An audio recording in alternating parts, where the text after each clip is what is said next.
Bonjour et bienvenue dans ma bibliothèque. Nous sommes à Montréal le 20 février 2012.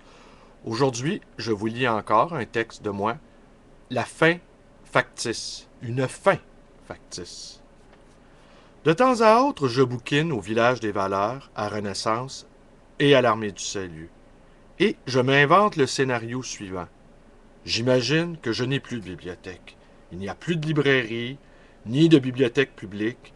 Tous les livres ont disparu de la surface Terre. Les derniers dépôts étant les grands magasins d'articles d'occasion. Je dois donc me contenter de cela. Mes yeux scrutent, avec une avidité décuplée, les maigres rayons de livres. Ma faim est factice. Je fais semblant d'être affamé, de n'avoir rien à me mettre sous la dent. Du regard, je rejette les livres qui ont été imprimés pour le non-lecteur. C'est le terme qu'utilisent les éditeurs américains pour qualifier certains livres, des livres pour non-lecteurs. En fait, reste peu de choses. Soudainement, ce petit reste acquiert, par la magie de mon imagination, un prestige considérable. Je les reconsidère d'un œil neuf. Ils sont mon salut. Ma fringale de lecteur en dépend. Je pourrais peut-être compliquer un peu plus l'exercice en imaginant que je n'ai que 2 ou 3 dollars en poche, qu'en plus, il me faudrait être sélectif. Je devrais opérer un choix entre 2 ou 3 livres, imprimés à mon usage. Hier, je suis allé me balader sur la Plaza Ontario. Plaza Ontario. Me semble que ça sonne drôle, le mot plaza dans le contexte. J'ai même croisé un jeune client de ma librairie, n'a pas semblé, lui, étonné de me voir si loin de mon échoppe. Et je suis allé chiner au village des valeurs. Et encore une fois, je me suis livré à ce petit jeu insolite, faire semblant de vivre dans un monde privé de livres. Fahrenheit 2012. Les hommes livres, ici, ne sont pas persécutés. Ils sont simplement méprisés, et l'objet de leur amour ravalé au rang de marchandises dédaignées. J'observe à la dérobée quelques rares clients qui, eux, sont vraiment curieux et parcourent avec intérêt les rayons. Mais ils ont plutôt l'air mal en point, ces clients. Que cherchent-ils? Le dernier best-seller, encore toujours trop cher pour leurs moyens? Dans ces endroits, les livres pour non-lecteurs coûtent encore plus cher que ceux qui m'intéressent généralement, c'est-à-dire d'obscurs auteurs publiés dans de confidentielles maisons d'édition. Je les vois hésiter. Je ressens leur faim. Je ressens leur imagination se dilater. Ils ont faim, eux aussi. Mais leur faim à eux est réelle. Ils ont faim d'une vie plus grande, plus riche, plus significative. Eux, ils savent que la vraie vie est ailleurs. Ce sont de vrais pauvres, avec de vraies faims. Ils cherchent vraiment quelque chose. Moi, je faim. Je faim la faim. Oublier que nous sommes riches est une amnésie honteuse. Franchement, je me raconte des histoires de faux pauvres. La terre est enveloppée de papier comme un emballage cadeau. Rimbaud est partout. On trouve partout Rimbaud pour rien. La poésie est totalement gratuite. La poésie coûte rien. Et au village des valeurs, Rimbaud se donne pour pratiquement rien, 99 sous. Moins que le journal de Montréal du jour. Un itinérant peut se procurer le bateau ivre, un junkie, une saison en enfer. Finalement, l'exercice de la privation s'arrête entre 2 ouvrages.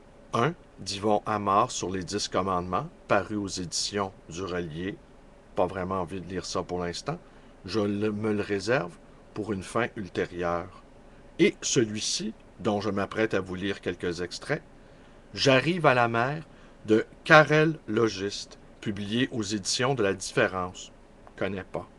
Je l'ouvre au hasard et j'y trouve Rentre chez toi, déchiffre tes poèmes et ne te mêle plus à la rumeur stérile des amitiés d'un jour. Ouais, ça me convainc plutôt. Ça me paraît vrai. Ça sonne vrai. L'est-ce?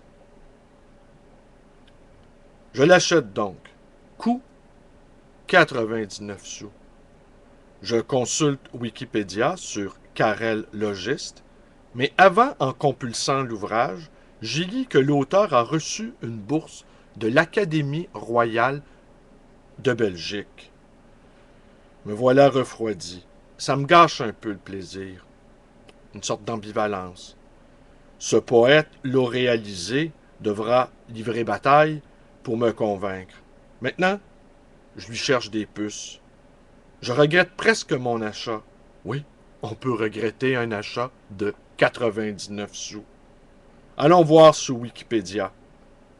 Il est né à Spa en 1962.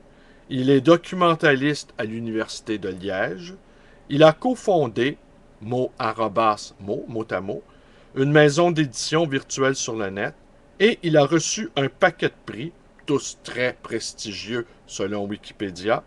Je retiens deux titres que je trouve réussis, le séismographe et la force d'inertie. Eh bien, voilà un titreur d'élite à qui on peut pardonner. Alors, je vais vous lire donc trois petits poèmes de Karel Logiste. Tu erres, tu écris, tu parles, depuis des heures dans la chambre du sud. De l'autre côté du mur, une chambre identique, où un poète écrit aussi. Plus loin, dans ce même couloir, un dramaturge, un musicien. Ils se connaissent bien tous les quatre. Quand le jour décline, ils jouent aux cartes, boivent du vin frais sur la terrasse, se partagent des fruits, caressent des projets. Le roman, le poème, les pièces, la musique sont sous-clés aux étages quand entre par effraction la chaleur de la nuit et les piqûres du doute. Elle se souvient de toutes ses premières fois. La première fois en mer, la première fois sous terre, la première fois qui dure et le premier échec. Elle dit se souvenir de la première stupeur et du premier bonheur. Elle ne raconte pas, elle est bien trop pudique. Elle se souvient des hommes, elle se souvient des bras, elle se souvient des sexes, elle se souvient des bouches. Elle en parle si près que des haleines embuent les verres de ses lunettes. Elle dit « De cette mémoire, je n'ai pas de mérite.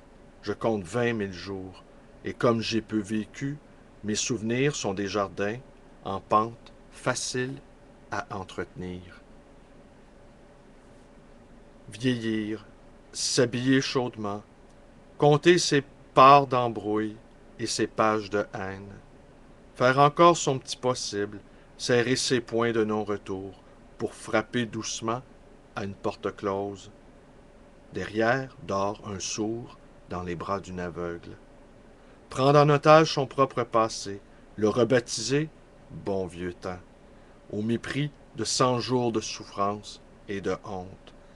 Craindre des autres aussi le refus, la violence, leurs doigts nus qui s'avancent et désignent au cœur une blessure ancienne, l'œil dérobé qui ment. Rentre chez toi, déchiffre tes poèmes, et ne te mêle plus à la rumeur stérile des amitiés d'un jour. Tu croyais faire un pas, tu recules quand même. Ça devait arriver. Ça devait arriver. Reste chez toi, dépèce tes poèmes. Mets de l'ordre d'abord dans l'œil et dans la langue. Fallait se rencontrer de leur farouche étreinte. Ta bouche et ton regard renaîtront vierges ou ne renaîtront pas. Rentre chez toi, ouvre grandes les fenêtres. Va prendre tes poèmes, expose-les au vent, et vois s'ils osent vivre ou s'ils veulent voler. D'avance inconsolable du destin de l'enfance, tu te tournes vers moi. Tu sèches tes yeux lavés, enfin à court de larmes, tu te mouches dans ton poing. Puis, tu changes de sujet. Tu te détournes pour reprendre dans les plis d'un rire chiffonné toute l'angoisse et toute la beauté qui ne s'esquivent pas, qui sèment des ours dans tes rêves et pleurent quand il faut. pleurer. Ben voilà, c'était J'arrive à la mer de Karel Logiste. Finalement, c'est bon, c'est bon. On va lui pardonner d'avoir gagné des prix. Faut vraiment être très bon pour se faire pardonner ça. Alors voilà, mes vidéos vous plaisent, vous pouvez vous abonner à ma chaîne YouTube, B. Lalonde. Vous pouvez également devenir mon camarade Facebook en allant sur ma page. Vous pouvez me téléphoner à ma librairie Le Lit Voyageur dans le quartier Côte-des-Neiges, 514-736-0999. Merci d'être avec moi et bonne journée.